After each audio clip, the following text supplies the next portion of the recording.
Welcome to Planetary Calendar's weekly forecast.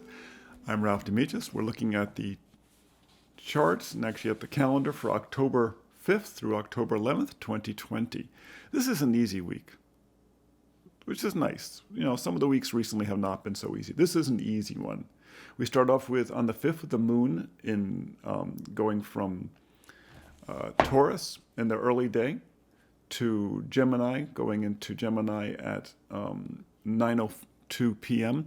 It spends quite a bit of the day from 11:40 a.m. to 9:02 p.m. on the West Coast, void of course. But it's void of course in Taurus.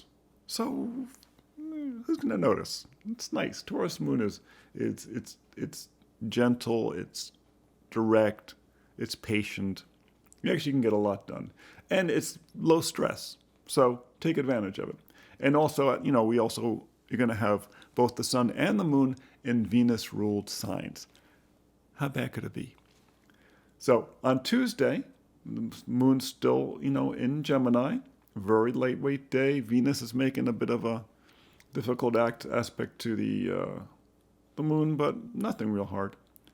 On Wednesday, make sure you take advantage of going out at night and seeing the meteor shower. It's a busy day. And this is actually one of the better days to get stuff done because this is the sun trine the moon. This is the sun in Libra trine the moon in Gemini.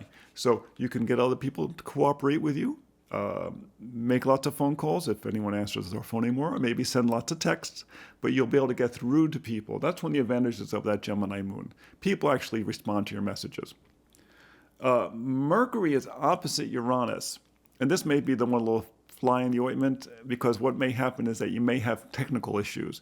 With the couple of days before this and afterwards, don't be surprised if little technical glitches take place with Mercury opposite Uranus. That's not uncommon at all. What are you going to do? But as long as you know about it beforehand, it's a lot easier to take. Now, there's a void, of course, that starts in the evening, but once again, it's in the evening. Those don't usually bother us as much.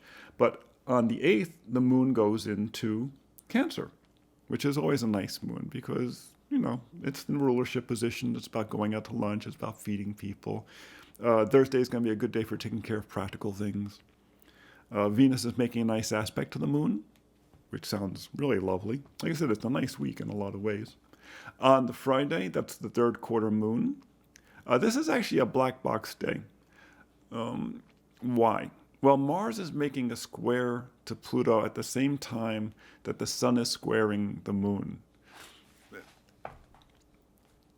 You're going to get caught up in the details a little bit. They're going to be a little bit frustrating. People who you feel like shouldn't have the power over something but have a lot of leverage may obstruct you. Calm down. Relax. Work your way through it. Mars is in Aries through the whole rest of the year. Now it's retrograde, but it's still in Aries.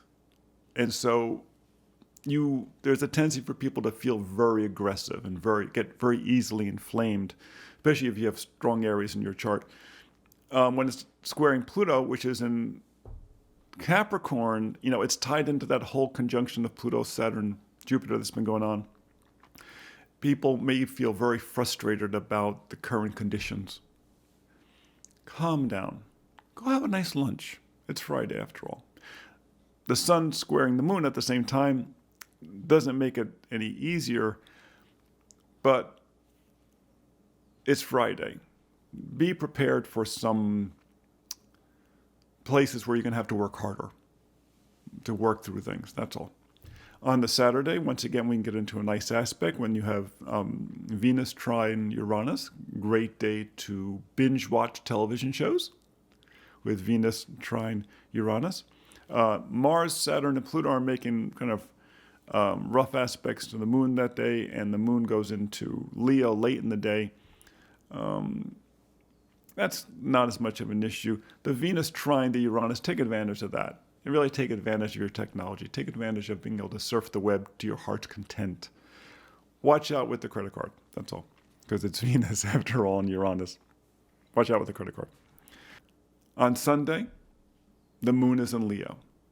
There's something very nice about having the moon in Leo, the sun's ruler, on Sunday. It really allows you to come from the heart, which is what the moon in Leo wants to do anyway. It wants to be generous and grateful, and Sunday's a good day for that. There is a bit of a wrinkle then. The sun is square Jupiter. Jupiter's in Capricorn. The sun's in Libra. Things aren't flowing that easily between, our hopes for the future and the reality on the ground. Okay, and you will have to work a little bit harder on making that work out. And this brings us back to this whole idea that, remember, we're in Libra. It takes extra work to make sure that it is fair. And that if you make sure it's fair, it's a lot easier to build into the future. So focus on that on the Sunday. And remember, come from the heart on this, because after all, the moon is in the sun's sign. So that's the forecast for the week, like I said. And it was a very nice week in so many ways. And come back and see us next Friday for Lahni's forecast. And come back and see us on Tuesdays for our astro portraits. Visit us at spaceandtime.com or planetarycalendar.com. And make sure you get your planetary calendar or your day planner so you know what's going on. Enjoy.